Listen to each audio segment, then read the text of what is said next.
Hi, my name is Leighann Cheatwood, and this is my leadership philosophy. My philosophy is pretty simple, and it does tie into my personality test that I did for our final essay. And it really consists of three big parts. The first one would be to empower others to lead as well. So, everyone does have the ability to lead, no matter their background, experience, or personality.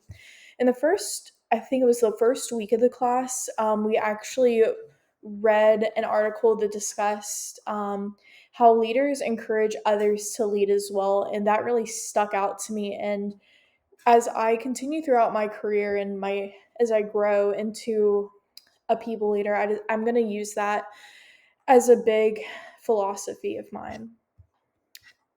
Secondly, I say to lead with empathy, trust, and inclusion. So, most of the time, people don't really respond well to negative incentives. We learned this in class whenever we had a student go around the room trying to find an object, but he was being booed. So, it took him forever to try to find it. So, it was a lot harder for him to get his task complete.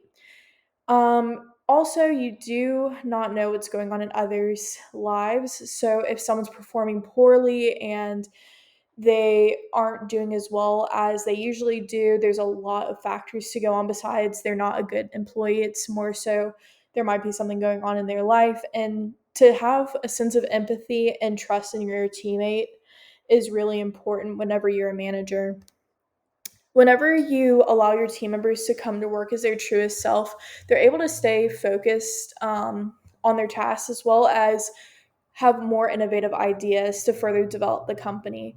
So, one of the statistics that I've learned whenever I first joined my role in Southwire was that 120% that companies are 120% more financially profitable whenever they're inclusive. That actually comes from Forbes, if you would like to quote me on that.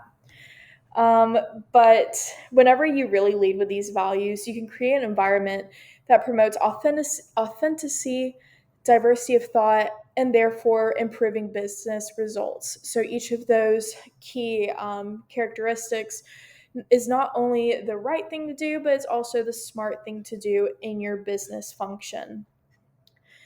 Um, the last one is kind of different. So the usual statement is treat others how you want to be treated, but I don't really believe in that. I think you should treat others how they want to be treated. Um, I actually read a book called Infinite Influence by Alison Van Hooser, and one of the key ideas of this is that there's no exact carbon copy of the same person. So not everybody receives information the same way, meaning I may have different values than you, and that way basically means not everyone receives the same praise as the next person. So I really say to get to know your team members enough to understand who they are and what really motivates them. So a great example of this is whenever I first started, I really valued learning and development. I wanted to learn how to use a new program. It's the Adobe Illustrator program, and at the time I didn't really know how to communicate it because I was still new to my job. I was an intern. I didn't know how they felt about developing interns because I'm part-time. And so my manager was like, what are you really wanting to get out of this job? And I basically said, I want to learn more. I want to develop in my role and become the best version of myself I can be.